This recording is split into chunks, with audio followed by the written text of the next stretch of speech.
analysis will follow, as well as your own thoughts and contributions as well. So it's going to be an interesting morning. My name is Ayokunmi, and welcome into another day on the show. It's great to be here. Great to know that you are listening. And of course, looking forward to joining us on the conversation. So please do send your WhatsApp messages in. Also, join us on YouTube. You can leave your comments there as well. So those are the ways that you can be a part of the discussions this morning. 0911 999 0981. 0911 999 That is the WhatsApp number to keep up with us and drop your messages, concise messages, please, and make them a lot easier for me to glide through. Also, leave your comments on YouTube at Smooth 981 FM Lagos. Smooth 981 FM Lagos. All right, the big men are in the studio ready to tackle what is on the agenda this morning. Mr. C and Gbubemi are with me in this studio. Good morning to you, Gbubemi. How are you doing today? Very well, thank you. Good morning, Mr. C, and good morning to our dear listeners. All right, Mr. C, good morning to you. Good morning, Ayo. Good morning, Gbubemi. Good morning, Lagos. Good morning, Data Squad. Alrighty, that said, let us start what we have come to the studio to do. We're taking this first story from the Punch, and of course, it's concerning the security situation in the country, specifically what's been going on in Kwara, in Kebbi, and so on and so forth. That has been dominating the news cycle, and these are major issues that need to be tackled. Well, updates, and more updates. The federal government on Wednesday blamed renewed terror attacks, including the abduction of schoolgirls in Kebbi and the assault on worshippers in Eruku, Kwara State, on recent remarks by the United States as public anger over the incidents spread nationwide.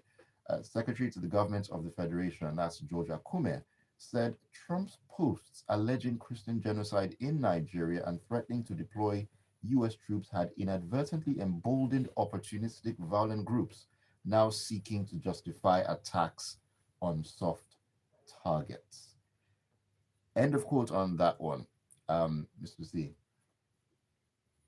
If if this were a movie, I don't know if the scriptwriter would have written the script any better than this.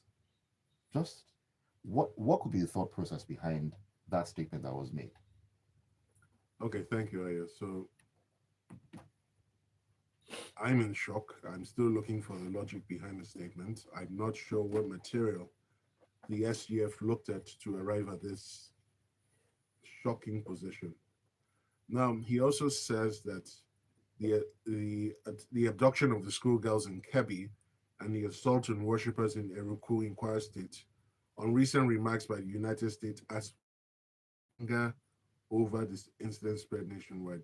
Now, Mr. SGF, I don't understand what this means, and I'm sure that you didn't read the statement. Your name was just affixed to it, and you said it could go out.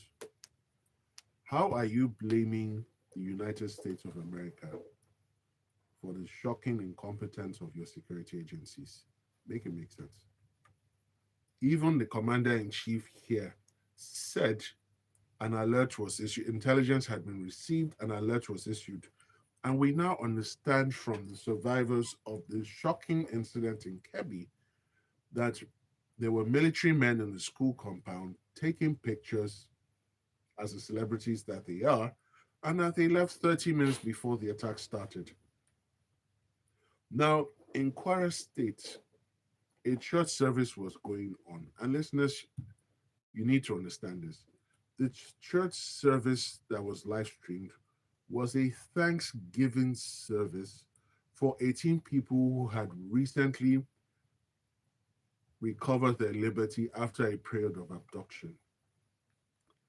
During that Thanksgiving service, unidentified men dressed as members of a particular ethnic group entered and shot people, and others ran out. We now understand from survivors that as they ran out, there was a terrorist up in the trees in a sniper's position, still taking out more people. Now, in both events, was it the US that contracted terrorists to come and abduct schoolgirls? Was it the US that motivated terrorists attack a church during its service and kill people and abduct people. In both cases, lives have been lost. Some people have been forced into captivity, and it leads us back to a number of questions we've continued to ask on this show, and which government has not been able to provide an answer, even though we know they listen to this show. What is the value of a Nigerian life? For how much longer will we be exposed to continuing and persisting acts of incompetence or indifference, or I dare say even sabotage? I haven't even dragged in the incident of the Brigadier General who was killed. That incident, there's a lot that has not been said about that incident. Because in the army, you leave no man behind. That is one of the principal core values that is drummed into every person upon joining the military. Now, the late gentleman who was shot and unlawfully killed was the commanding officer. How is it that the people he was commanding all left him behind? On whose instructions? Now, why would a general be using WhatsApp in a theater of operation? What happened to walkie talkies? I mean, they should have means of communication. Except they've been Which is compromised. standard. Except maybe. So we cannot continue to roll out sabotage. And the sad thing is, I don't know if they're planning to investigate that death because it makes no sense. They have to investigate it, interrogate all the survivors. They have to explain how they left their commanding officer behind. And then who leaked information to the public or to the media that he's alive, he's dead, he's dead, he's alive? What was all that about? Now, the Kebbi incident, the military left 30 minutes before. On whose instructions? What we know about the military, and even as it was exemplified in the face-off with Mr. Wiki, was that they followed the last order. So for the military men to have left, an order was given. Who granted that order? Now, what is even more shocking and continues to expose the combination of incompetence and sabotages, we now understand a team that was set up to go and look for the girls was attacked.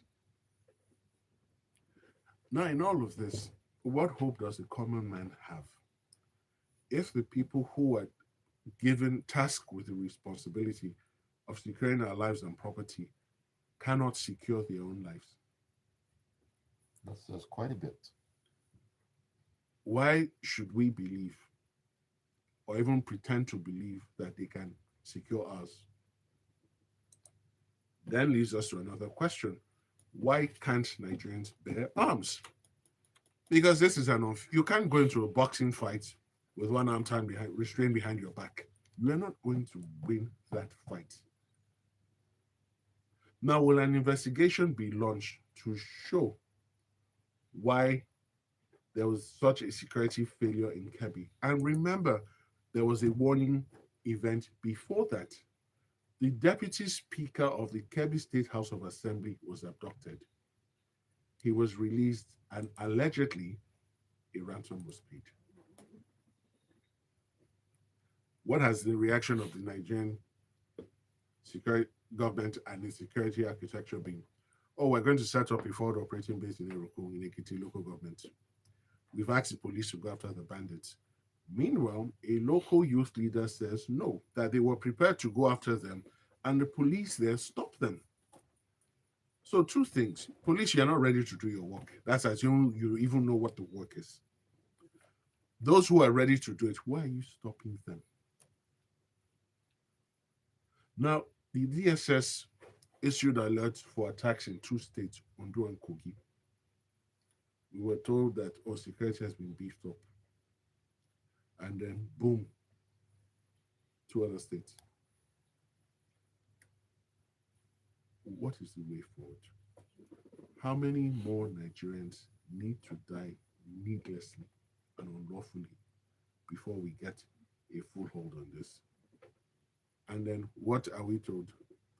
One half of the first couple is deeply saddened, the other half is depressed. What is the average Nigerian supposed to do with that information? Are we then supposed to recommend a therapist for the one who's depressed and even for the one who's deeply saddened? Lives have been lost, and he's still planning to travel outside the country. Lives will continue to be lost, and we're told, oh, he's deployed the vice president. The vice president is not the commander in chief. You would think at this material point in time, he would address the nation and say, look, you know what? Enough is enough. That program of rehabilitation and reformation cancelled. And he then tells the military is a scorched earth policy going forward. Remove these terrorists from the face of the earth. Enough is enough. Because if this were any other country, and let me even take Israel as an example. I'm sorry. You kill a serving general, you are gone. Amnesty International can say anything they like. You are gone. Terrorism is terrorism. We cannot continue to caress it, fondle it, cuddle it, and call it different names. And then characters like Shigumi will be standing trial because you are clearly a terrorist sympathizer. He's never advocated punishment for them. And he's not a trained psychologist, at least to the best of the records in the public domain. So, Mr. President, you have to roll up your sleeves. You will have to address the nation. You can't escape this. You are the commander in chief. And like you said, you signed up for the job. Nobody should pity you. I'm clearly not going to pity you. The buck stops on your table, and you have to do what is required. Address the nation. Then give a marching order to the military. Enough is enough. Root them out. And then you grab all the sponsors. Believe me, they know who the sponsors are. Some have immunity, some don't. The ones that don't have immunity, grab them. The ones that have immunity, start the process to strip them of the immunity. Because lives are being lost. I'm not going to be drawn into that religious or ethnic argument. Or it's Christians, it's not Christians. Because one attack was clearly Muslim, one attack was clearly Christian. No. No Nigerian deserves to die prematurely as a result of the incompetence of the security agencies or possible collusion and or sabotage with the terrorists. All right, thank you for sharing those thoughts there, Mr. C. One of another day. I don't even know where to start or pick this up from. But anyways, I'll just try to keep this moving. And let me switch gears and come to you right now. We're still talking matters concerning security. We're stepping into the Daily Post, where the Chief of Army Staff, Lieutenant General Waidi Shaibu, has announced plans to recruit and train 24,000 soldiers to boost the operational strength of the Nigerian Army amid rising security challenges. Now, according to the report, Shaibu revealed the plan on Wednesday during a operational visit to the one division of the Nigerian Army in Kaduna, where he addressed officers ranging from second lieutenants to colonels. Very interesting. This particular report, 24,000 soldiers. Is it a function of quantity or quality at the end of the day? Looking at where we are right now. Let's even add to that and say it's a function of intention because, in all of this, when we talk about all of our security challenges, we begin to wonder, is there really an intention to address these issues? Picking off, the story that Mr. C just took, where there was that attack in, is it Kebbi? No, not Kebbi. Eruku. Yeah, in Kwara. When you look at and then also the one with the general who was taken out. When you look at all of these things, you begin to wonder, is there really an intention to address these issues? We talk all the time about security issues. We talk about intelligence, for example.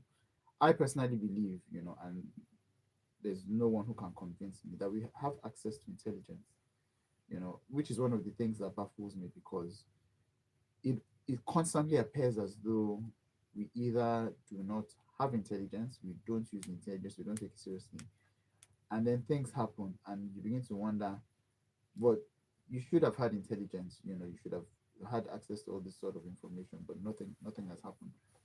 So when I read a story like this that says that they want to recruit more soldiers, first and foremost, I honestly do pray that they find people who sign up, because I don't envy anyone who's in the army at the moment. I don't envy those who are at the front lines. I do not think that they're, well, and this is just my personal opinion, that there are people who are eager to go and fight for the country. Because you see, if serving in the army is a sacrifice, Right. and that sacrifice is something that you hope would be rewarded in any way, shape, or form, whether you successfully serve and retire, or whether you lose your life in service to the nation. There's no evidence. Okay, let me not put it that way. From times past, we have seen cases where soldiers have lost their lives in various fights and or whatnot, and we've heard their survivors, widows, families come to complain about how they've struggled to get access to terminal benefits and things like that. Even serving soldiers have complained about their living conditions, remunerations, and all of that. Mm. And quite rightly, the army has said several times over that these are things that they're addressing, and but to what extent, have they actually succeeded? So when they say they plan to recruit 24,000 soldiers, they've said that there's a new training facility, which they hope can train 12,000 soldiers twice a year. So the facilities are there. It would be nice to you. Hopefully, we can actually get people. But you see, the thing is not just about even hiring or getting new soldiers. It's also, and not also about training them as well. It's also about letting them know and understand that their lives matter, and if they lose their lives in service of the nation, they would receive some form of benefit, Yeah. that will equate to that.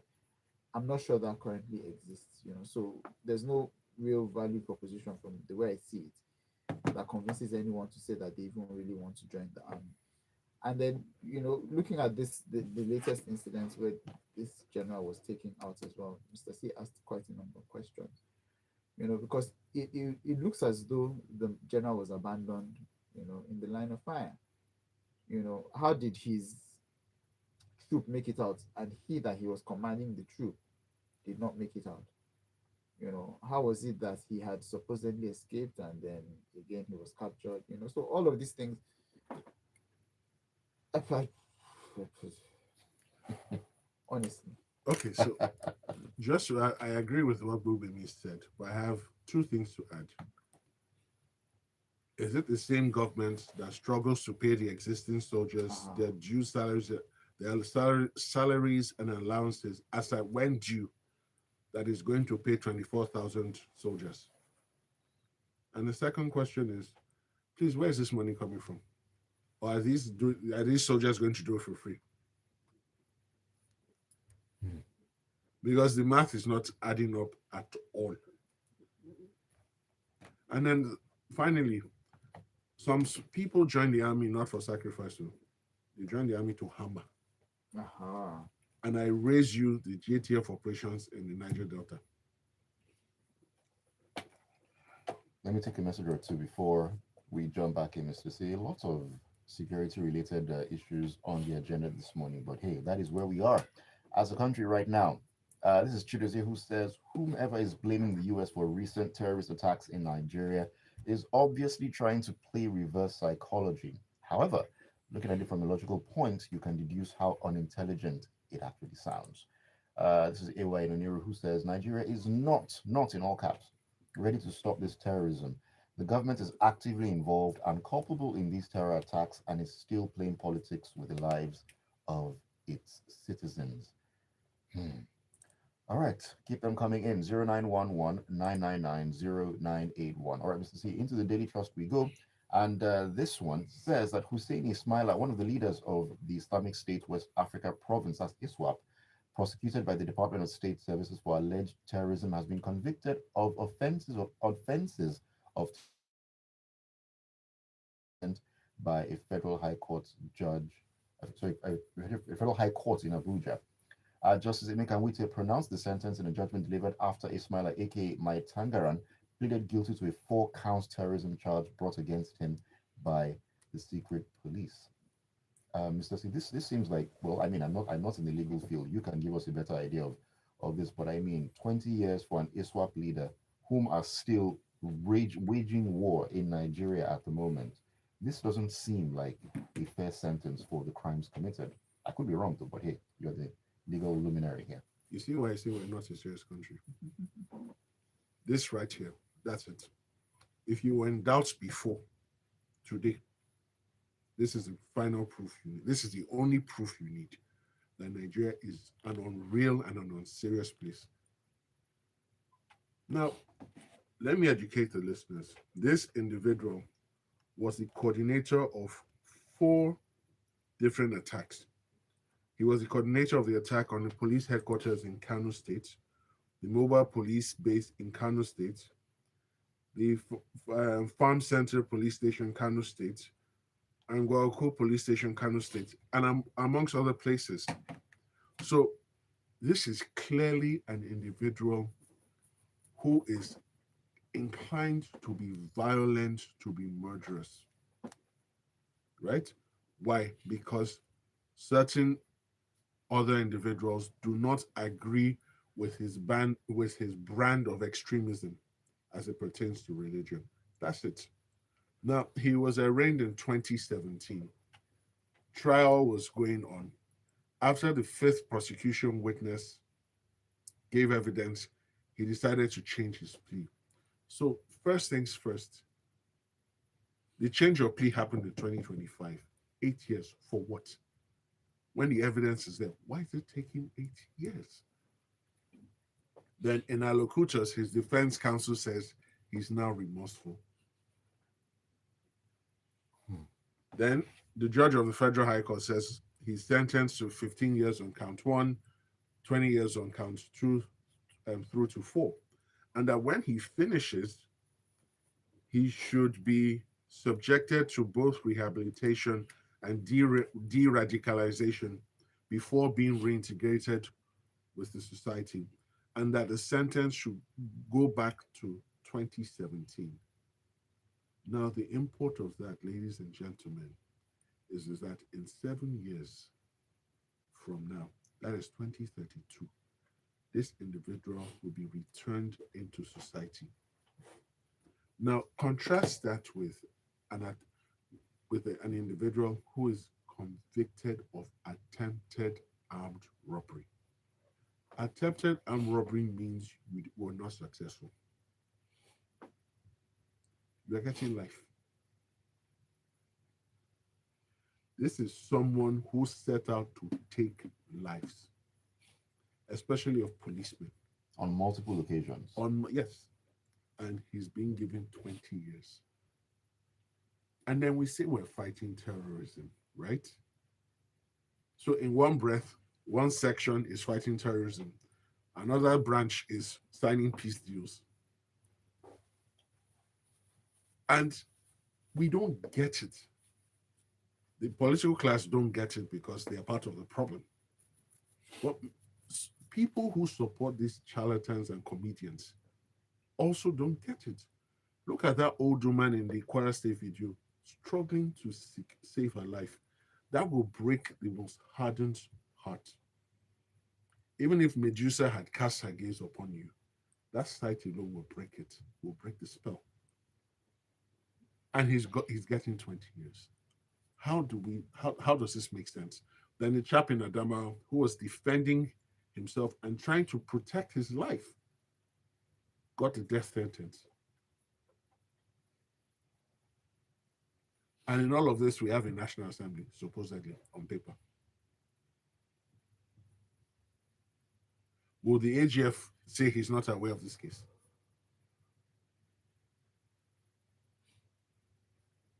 What are we really doing? Are we fighting terrorism? Are we coddling terrorism? And that's why I like what President Trump said. If you're not ready to do the hard work, I will do it for you. Yes, of course, we've heard all the banal talk about, oh, we're a sovereign nation. Please, you're not a sovereign nation. Stop that joke, please.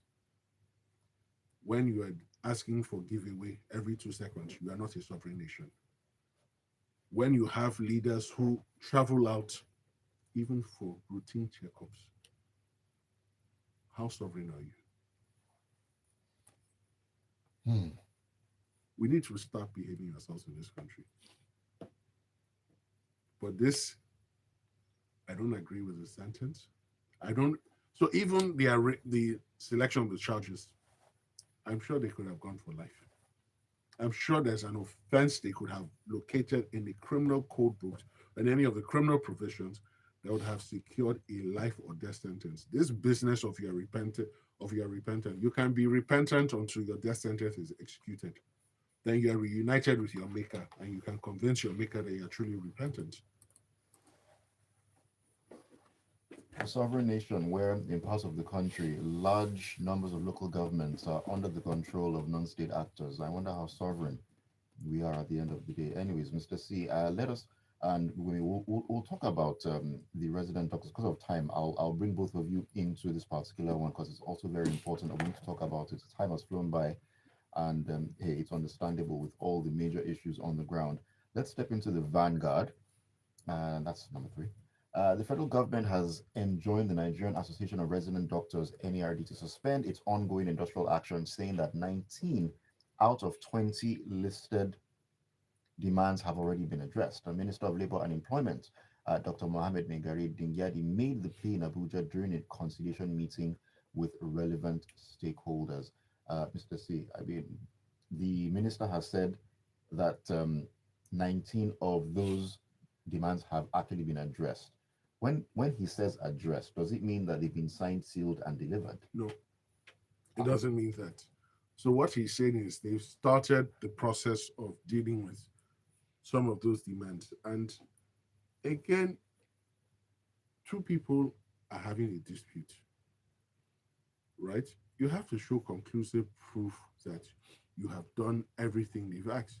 Now, I want to quote a section. He says that, okay, fantastic. IPIS informed the meeting that payment on the 25% to 35% upward review of CONMES and the 2024 accoutrement allowances of the association has commenced up to December 2024. Now, let's just use that as an example for because of time. Has commenced is not the same thing as it has been completed. So, how are you passing this off as a completed achievement? And it's symptomatic with this administration. Commencement and completion mean two completely different things. They're two opposite ends of the spectrum. What you find again and again, you started. So I invite people to read the story. A lot of the things that he listed are things that have just started. What has been completed? Look at the coastal road. It was commissioned, it was televised, and yet work is ongoing. We're told contractors have December deadlines. How can you have a deadline for what has been commissioned? Now, let's even wait for the NARD to respond to these claims because this is his understanding. Let's even say this is his understanding of what has transpired. Let's wait for the resident doctors to respond. And you will be shocked to find out that half of the things he has said here, they will debunk them. All right. I mean, okay. I just need to get a couple of words in here now. Where I'm coming from is security. At the moment, we have serious issues with the health sector. There are serious issues. From reports I saw, ASU2 are gearing up once again. That is every 2 market days. There are so many things going on at the moment. This is not a tenable situation, is it? It's not. And let me just quickly say, Nigeria didn't qualify for the World Cup, Ah, there's that. and a lot of Nigerians are upset. But a friend of mine says that you cannot expect A to be going on well when B is not going on well. Almost nothing is going on well. The health sector, education sector, sports. In fact, probably it's just the creative sector, and even at that, and it's probably because it's not in the hands of government. That's probably the only thing that we have going for us now. That is going on well in spite of. In spite of, exactly, so I mean, there are just too many issues.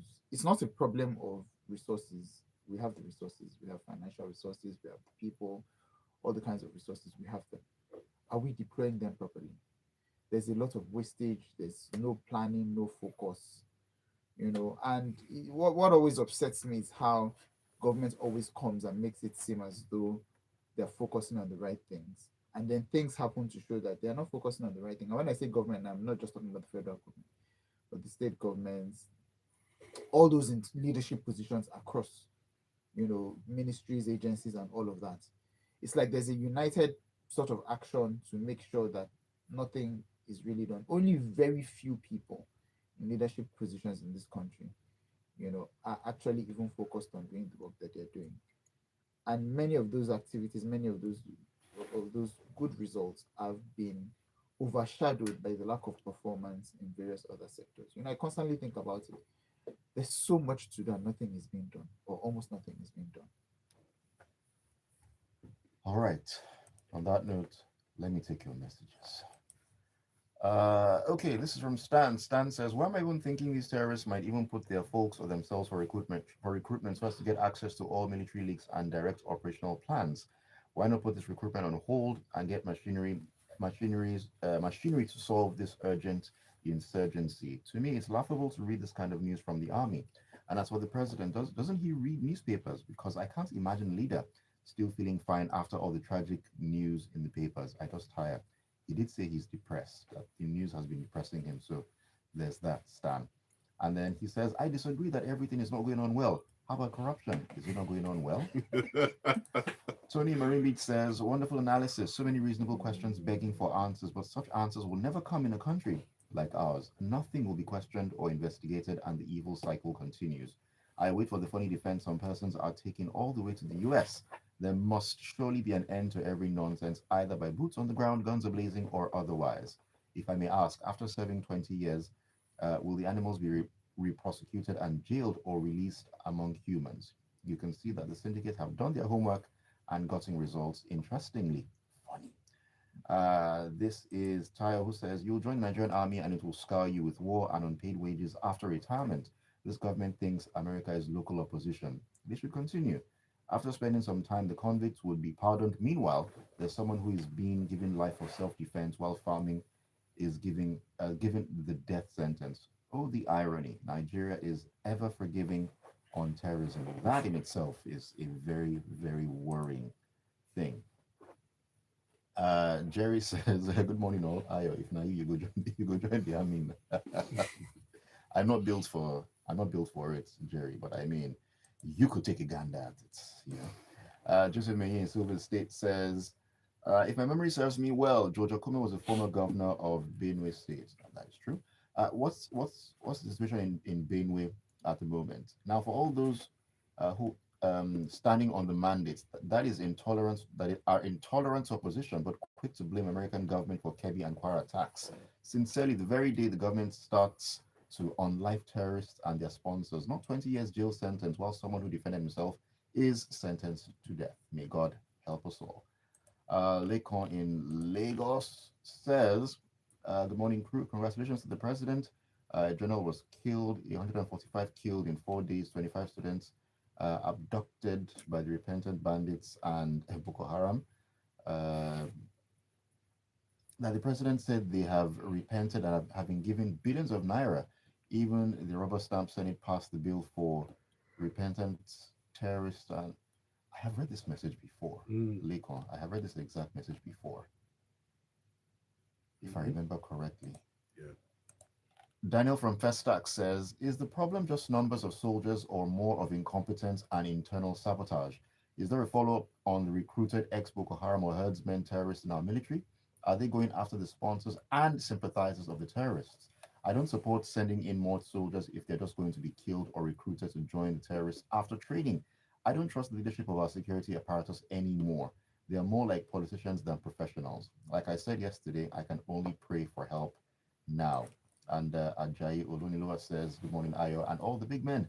in the house. I ask again, how is it possible that a brigadier general that is supposed to be surrounded by soldiers is lost in the bush while his troops made it back to base? And why was backup not immediately deployed to that location? Instead of blaming the operational failures of our military, government is now blaming the recent statement by the US president for their complete failure. May God help us. May God help us indeed.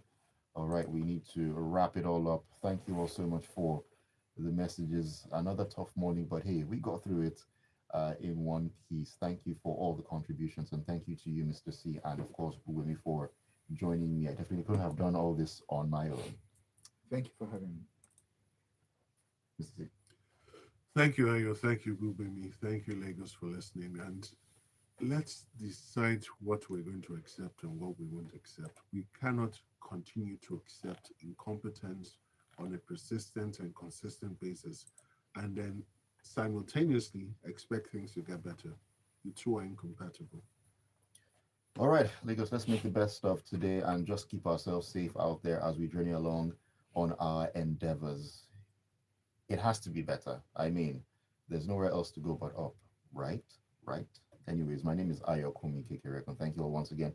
And stay tuned to Smooth 98.1 and the Smooth Breakfast. 8:15 will lighten the mood with some entertainment, gist, and everything in between in the grapevine. Don't go anywhere.